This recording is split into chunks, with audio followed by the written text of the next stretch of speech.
സുഹൃത്തുക്കളെ, പ്രമോദ് വരുന്നതാണ്. ഇതിൻ്റെ മുമ്പ് ഞാനൊരു റേഷനിങ്ങിനെ പറ്റിയിട്ടൊരു വീഡിയോ ഇട്ടിരുന്നു. ഒരു റേഷൻ വ്യാപാരി ആയതുകൊണ്ട് കൃത്യമായിട്ട് ഇക്കാര്യങ്ങൾ അറിയാം. എന്താണ് റേഷനിങ്? റേഷനിങ് എന്ന് പറഞ്ഞാൽ കേരളവും കേന്ദ്രവും കൂടി പരസ്പര പൂരകമായിട്ടുള്ള ഒരു സംവിധാനമാണ് ഈ റേഷനിങ്. ഇപ്പോൾ വന്നിട്ടുള്ള പല ന്യായീകരണങ്ങളുണ്ട്. കേന്ദ്രമാണ് കേരളത്തിന് അരി മുഴുവൻ തരുന്നത്, എല്ലാം ഫ്രീ ആണ് എന്നൊക്കെ പച്ച നുണയാണ്. കാരണം 1960 നെഹ്റു ഇന്ത്യ ഭരിക്കണ സമയത്ത് സ്റ്റാറ്റ്യൂട്ടറി റേഷനിങ് എന്ന് പറഞ്ഞ സംവിധാനം കൊണ്ടുവന്നിട്ടുണ്ട്. അതിൻ്റെ മുമ്പ് കേരളത്തിൽ നിന്നുള്ള കുരുമുളക് അതുപോലെയുള്ള സുഗന്ധ വ്യഞ്ജന കയറ്റുമതി കാരണം ആ പൈസ എടുത്തിട്ടാണ് കേന്ദ്രം, അതായത് കേരളത്തിൽ നിന്ന് കൊണ്ടുപോകുന്ന ഈ അസംസ്കൃത സാധനങ്ങൾ പുറം രാജ്യങ്ങളിൽ വിദേശങ്ങളിൽ വിറ്റ് ആ പൈസ കൊണ്ടാണ് കേന്ദ്രം മറ്റുള്ള സ്റ്റേറ്റിന് അടക്കം റേഷൻ നൽകിയത് എന്നാണ് ചരിത്രം. അപ്പോൾ കേരളം അത്ര മോശമല്ല. കേരളത്തിന് ഇപ്പോൾ പല രാഷ്ട്രീയ പാർട്ടിക്കാരും വളരെ മ്ലേച്ഛമായിട്ട് സംസാരിക്കുന്നുണ്ട്, നമ്മുടെ രാജ്യം അല്ല എന്നുള്ള രീതിയിലടക്കം. പക്ഷെ അതല്ല അതിൻ്റെ വസ്തുത. ഇപ്പോൾ പല ആളുകളും റേഷൻ ഷാപ്പിൽ പോയിരിക്കണ സമയത്ത് ഉണ്ടാവുന്ന ഒരു പ്രയാസമാണ്, റേഷൻ ഷാപ്പുകാരനുണ്ടാവുന്ന ഒരു പ്രയാസം. കാരണം കേരളം പറയണ ഒരു നയമുണ്ട്. അതായത് ചിലപ്പോൾ 20 കിലോ അരിയുള്ള ഒരാൾക്ക് 10 കിലോ പച്ചരിയും 10 കിലോ പുഴുങ്ങലരിയും കൊടുക്കണം.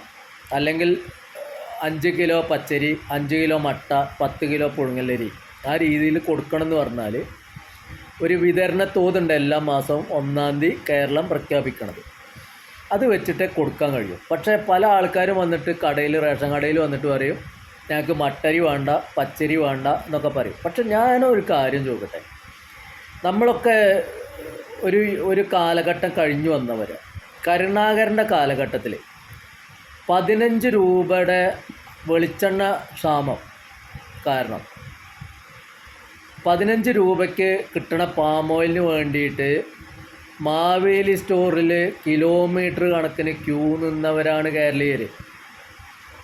അതേപോലെ വെള്ളിയാഴ്ച ദിവസം വരുന്ന അരി ശനിയാഴ്ച രാത്രിയോടുകൂടി വിതരണം ചെയ്ത് റേഷൻ ഷാപ്പുകാരൻ കട അടച്ച് പോയിരുന്ന കാലം ഉണ്ടായിരുന്നു. അന്ന് കിട്ടിയിരുന്നത് പുലിക്കോടൻ അരി പറഞ്ഞ അരിയാണ്.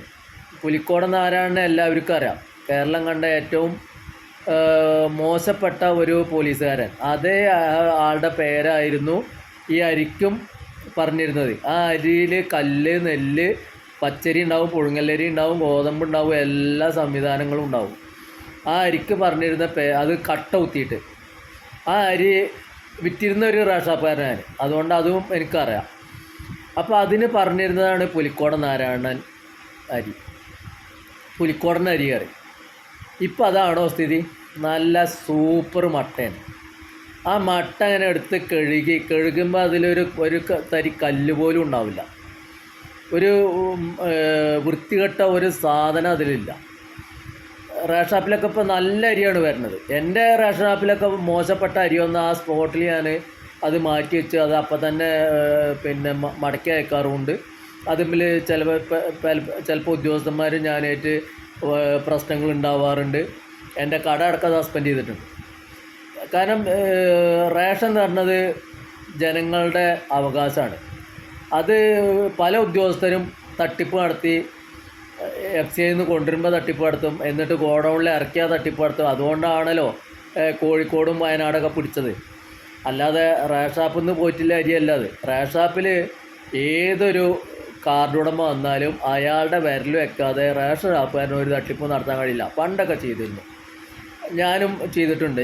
നമ്മളൊന്നും ആരും അതിൽ സത്യസന്ധരാണ് ഒന്നും പറയാൻ കഴിയില്ല. കാരണം അന്ന് അങ്ങനെ തട്ടിപ്പ് നടത്തിയാലേ റേഷൻ ഷാപ്പുകാരന് മുന്നോട്ട് പോകാൻ കഴിഞ്ഞിരുന്നത്. ഇപ്പം അതല്ല സ്ഥിതി. ഇപ്പോൾ റേഷൻ ഉടമയ്ക്ക് അത്യാവശ്യം ജീവിക്കാനുള്ളത് ഒരു കുഴപ്പമില്ലാതെ ജീവിച്ചു പോകാനുള്ള ഒരു കൂലിയൊക്കെ കിട്ടുന്നുണ്ട്, ഇല്ല എന്ന് പറയാൻ കഴിയില്ല.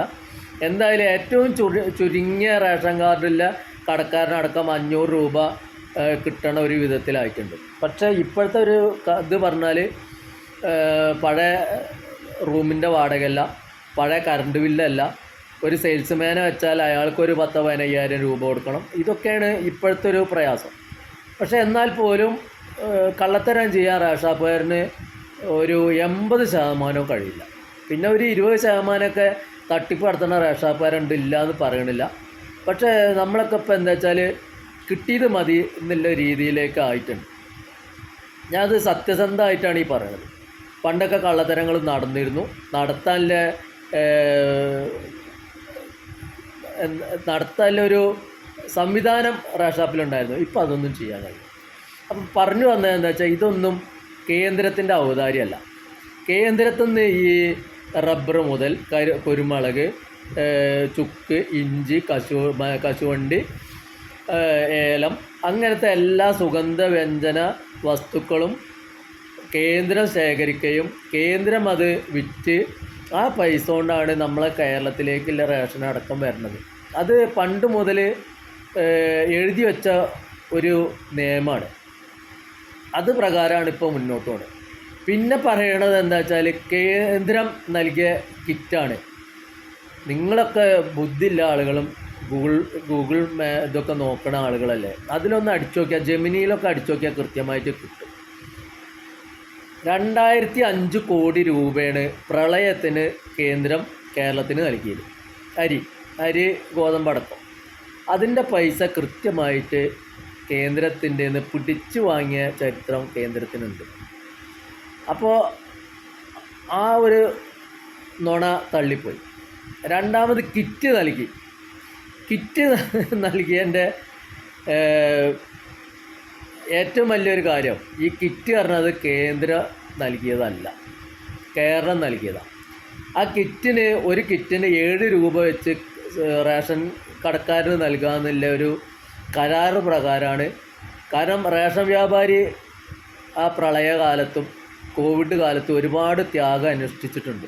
അതൊന്നും എല്ലാ പോലീസുകാരും അതുപോലെയുള്ള ഉദ്യോഗസ്ഥരൊക്കെ കഷ്ടപ്പെട്ട പോലെ തന്നെ കഷ്ടപ്പെട്ടൊരു ജനവിഭാഗമാണ് ഈ റേഷൻകാർ. അപ്പോൾ അവൻ തന്നെ എന്താ വെച്ചാൽ രാവും പകലും കഷ്ടപ്പെട്ട് കോവിഡ് പിടിച്ച കാലത്തും കഷ്ടപ്പെട്ടിട്ടുണ്ട് എന്നുള്ളതാണ് എന്നെപ്പോലെയല്ല അനുഭവസ്ഥർക്കുള്ളത്. കോവിഡ് പിടിച്ച ഒരാളാണ്, റേഷാപ്പിൽ നിന്നാണ് കോവിഡ് ഉണ്ടായത്. അപ്പോൾ ആ സമയത്ത് 7 രൂപ കേരള സർക്കാർ റേഷാപ്പുകാരന് നൽകാമെന്ന് പറഞ്ഞിരുന്നു. എന്നെപ്പോലെയല്ല പല ആളുകൾക്കും കിട്ടിയിട്ടില്ല എപ്പോഴും. അതിൻ്റെ ക്രെഡിറ്റ് ഒരിക്കലും കേന്ദ്രത്തിന് അവകാശപ്പെട്ടതല്ല. ആ സാധനങ്ങൾ, ആ കിറ്റ് സാധനങ്ങൾ കേരളം നൽകിയതാണ്. അപ്പോൾ ഇക്കാര്യത്തിൽ ഈ റേഷനിങ് കാര്യത്തിലുള്ള തട്ടിപ്പ് ജനങ്ങൾ മനസ്സിലാക്കണം. ഇത് കേന്ദ്രത്തിൻ്റെ ഔദാര്യമല്ല, കേരളത്തിൽ നിന്ന് കൊണ്ടുപോകുന്ന സാധനങ്ങളുടെ ഒരു വിഹിതമാണ് കേരളത്തിന് അവകാശപ്പെട്ടതാണ്. ഇനി അത് പോട്ടെ, കേരളം എന്ന് പറഞ്ഞത് കേന്ദ്രം ഭരിക്കുന്ന ഏത് പാർട്ടി ആയിക്കോട്ടെ, ഇപ്പോൾ ചിലപ്പോൾ കോൺഗ്രസ് ആവാം, അല്ലെങ്കിൽ BJP, അല്ലെങ്കിൽ വേറെ ഏതെങ്കിലും പാർട്ടി ആവാം, ഒക്കെ ജനതാ പാർട്ടിയൊക്കെ കേന്ദ്രം ഭരിച്ചിട്ടുണ്ട്. ആ സമയത്തും കേരളത്തിനോട് ഇത്ര വിവേചനം ഉണ്ടായിട്ടില്ല. പിന്നെ പലപ്പോഴും തോന്നുന്നത് കേരളം കേന്ദ്രത്തിൻ്റെ ഒരു കുട്ടിയല്ലേ. എല്ലാ സ്റ്റേറ്റും ഉണ്ടല്ലോ, 28 സ്റ്റേറ്റുകളിൽ ഒരു സ്റ്റേറ്റ് പെട്ടതല്ലേ കേരളം എന്ന് പലപ്പോഴും ചിന്തിച്ചിട്ടുണ്ട്. ഇപ്പോൾ വേണ്ട ഒരു യുദ്ധം ഉണ്ടായി, ഇപ്പോൾ തൊട്ടടുത്ത് ശ്രീലങ്ക ഉണ്ട്. ശ്രീലങ്കയിൽ നിന്നൊരു മിസൈൽ വിട്ടാൽ ഫസ്റ്റ് വരുന്നത് കേരളത്തിലാണ്. അപ്പോൾ അതിനെ തടയേണ്ട ബാധ്യത ഇന്ത്യക്കില്ലേ? ഒരു സംശയം കേട്ടോ, ഒരു പൗരൻ നിലക്കില്ല സംശയം. ഇവിടെ പല രാഷ്ട്രീയ പാർട്ടികളും നമ്മൾ മോശമാണ് എന്ന് പറയുമ്പോഴും പലപ്പോഴും ഞാൻ ദുബായിലൊക്കെ വർക്ക് ചെയ്തതാണ്. അപ്പോൾ UAE പല സ്ഥലങ്ങളിൽ പോയാലും അവിടെയും വളരെ മോശപ്പെട്ട റോഡുകളുണ്ട്, വളരെ മോശപ്പെട്ട വെള്ളം കിട്ടണ ലേബർ ക്യാമ്പുകളുണ്ട്. ഒരു റൂമിൽ തന്നെ 8-10 ആളുകൾ, 12 ആളുകളടക്കം താമസിക്കണ ലേബർ റൂമുകളുണ്ട്. അതൊന്നും കേരളത്തിലില്ല. അപ്പോൾ കേരളം എപ്പോഴും ഏത് കാര്യം എടുത്തു നോക്കിയാലും മുൻപന്തിയിലാണ് എന്നാണ്. പുറം രാജ്യങ്ങളിൽ പോയ എനിക്ക് അനുഭവപ്പെട്ടിട്ടുള്ളത്. ഇപ്പം നേപ്പാളിൽ പോയ ഒരാളാണ്. അവിടെ 12 മണിക്കൂറാണ് പവർ കട്ട്. 12 മണിക്കൂർ. അതാണോ കേരളത്തിൻ്റെ സ്ഥിതി? അതുപോലെ അവിടെ റോഡുകൾ, നേപ്പാളത്തെ റോഡുകളിൽ ഒരു വട്ടയാണ് റോട്ട്. അതായത് പൊക്രാൻ മുതൽ കാഠ്മണ്ഡു വരെ വരുമ്പോഴേക്കും നിങ്ങൾ ഒരു 10 പ്രാവശ്യമെങ്കിലും ജീവൻ തിരിച്ചു കിട്ടിയ ഒരു അനുഭവം നിങ്ങൾക്കുണ്ടാവും ബസ്സിൽ വരുമ്പോൾ. അതാണോ കേരളത്തിൻ്റെ സ്ഥിതി? നമുക്കുണ്ട് വയനാട് ചുരങ്ങളും പല നാടുകാണി ചുരമൊക്കെ. അവിടെയൊക്കെ ആ അനുഭവമാണോ? എത്ര സുഖസുന്ദരമായിട്ടാണ് നമ്മൾ യാത്ര ചെയ്യുന്നത്. അപ്പം മറ്റുള്ള സ്റ്റേറ്റുകളെ അപേക്ഷിച്ച്, മറ്റുള്ള രാജ്യങ്ങളെ അപേക്ഷിച്ച് കേരളം എപ്പോഴും മുൻപന്തിയിലാണ്. അക്കാര്യത്തിൽ ഒരു തർക്കമില്ല. നമ്മളെ ഇകഴ്ത്തി കാണിക്കുന്നത്, കേരളത്തിനെ ഇകഴ്ത്തി കാണിക്കുന്നത് ഇപ്പോൾ കുറച്ച് രാഷ്ട്രീയ പാർട്ടികളുടെ ഒരു എന്താ പറയുക, അക്കാര്യത്തിൽ ഒരു താല്പര്യമായിട്ട് മാറിയിട്ടുണ്ട്.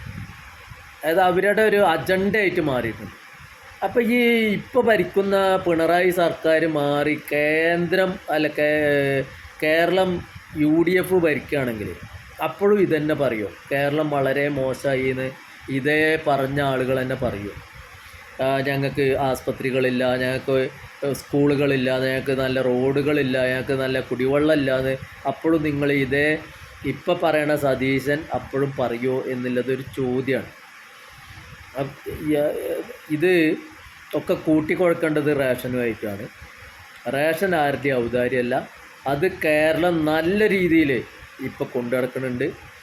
ചില പാകപ്പിഴകൾ ഞാനിതിൻ്റെ മുമ്പത്തെ വീഡിയോയിലും പറഞ്ഞു. പാകപ്പിഴകൾ ഒന്ന്, അരിയുടെ കാര്യത്തിൽ. അരി ഏറ്റവും മിനിമം വെള്ളക്കാർഡിന് ഒരു 10 കിലോ അരിയെങ്കിലും മാസം കൊടുക്കാനുള്ള തീരുമാനം. ഏറ്റവും മിനിമം ഞാൻ പറയണം.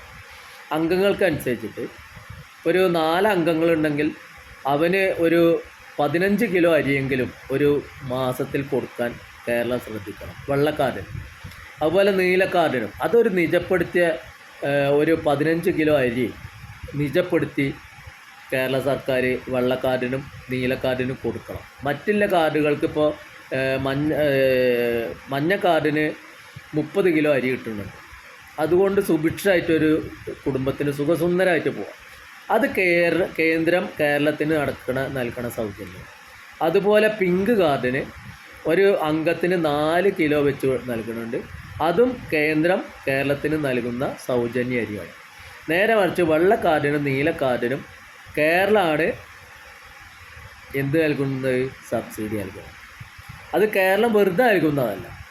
കേരളം 28 ഉറുപ്യ 20 പൈസയ്ക്ക് നെല്ല് സംഭരിച്ച് ആ നെല്ല് സംഭരിച്ചതിന് സബ്സിഡി നൽകി അതിൽ കോടിക്കണക്കിന് ഉറുപ്യ, അത് കേന്ദ്രത്തിൻ്റെയും കൂടിയും ബാധ്യതയാണ് ഈ നെല്ല് സംഭരണം. ആ നെല്ല് പോണത് FCLക്കാണ്. അതിൻ്റെ വിഹിതം കേരളത്തിന് കൃത്യമായിട്ട് കിട്ടണില്ല. അതിൽ ഇവിടുത്തെ നെൽകർഷകർ കുടുങ്ങി നിൽക്കുക. ആ നെല്ല് 28 ഉറുപ്യ 20 പൈസയ്ക്ക് വാങ്ങുന്ന നെല്ല് കുത്തി മില്ലിൽ പോയി കുത്തി ചേറി ഉണക്കി അത് റേഷൻ ഷാപ്പിൽ കൂടെ വിതരണം ചെയ്യുക. എത്ര ഉറുപ്യക്ക്? 10 ഉറുപ്യ 90 പൈസയ്ക്ക്. നമ്മളെ കേരളം ചെയ്യണ നല്ലൊരു കാര്യമാണ് ഇതൊക്കെ. ഇതൊന്നും ജനങ്ങൾ മനസ്സിലാക്കണില്ല. അതേപോലെ ഇതേ അരിയാണ് 4 രൂപയ്ക്ക് നീലക്കാർഡിന് കൊടുക്കണത്. അതും കേരളം നൽകണ അരിയാണ്, കേന്ദ്രം നൽകണ ഔദാര്യമല്ല. അപ്പോൾ അജാതി വർത്താനം പറയണം. കേരളം നല്ല ഇടപെടൽ ഇക്കാര്യത്തിലൊക്കെ നടത്തുന്നുണ്ട്. എന്നിട്ട് നമുക്ക് ആ കിട്ടണ അരി നമുക്ക് മട്ടരി വേണ്ട, പുഴുങ്ങലരി മാത്രം മതി, പച്ചരി വേണ്ട എന്ന് പറയണ നമ്മുടെ റേഷൻ കാർഡ് ഉടമകളും ഉണ്ട്. എന്താണ് ഈ അരിക്കില്ല കുഴപ്പമെന്ന് എനിക്ക് മനസ്സിലാവണില്ല. നല്ല സൂപ്പർ പച്ചരി വരാറുണ്ട്, നല്ല സൂപ്പർ മട്ട അരി വരാറുണ്ട്, നല്ല സൂപ്പർ പുഴുങ്ങലരി വരാറുണ്ട്, നല്ല ഗോതമ്പ് വരാറുണ്ട്. ഗോതമ്പ് പലപ്പോഴും അതിൽ കുറിഞ്ചാത്തനും കാര്യങ്ങളൊക്കെ ഉണ്ടാവാറുണ്ട്. എന്നാൽ പോലും ഇപ്പോൾ ഗോതമ്പിനും വലിയ കുഴപ്പം വരാറില്ല. പിന്നെ ഞാൻ പറയണത് ഇതാണ്, നീലക്കാർഡിനും വെള്ളക്കാർഡിനും അരി വിഹിതം കൂട്ടണം. അതൊരു 15 കിലോ ആൾക്കനുസരിച്ചിട്ട് ഒരു 4 ആളുണ്ടെങ്കിൽ ഒരു 15 കിലോ അരിയെങ്കിലും മാസത്തിൽ കൊടുക്കാൻ കേരളം ശ്രദ്ധിക്കണം എന്നുള്ളൊരു അപേക്ഷ കൂടി ഇതിൻ്റെ ഒപ്പം. Okay, thank you.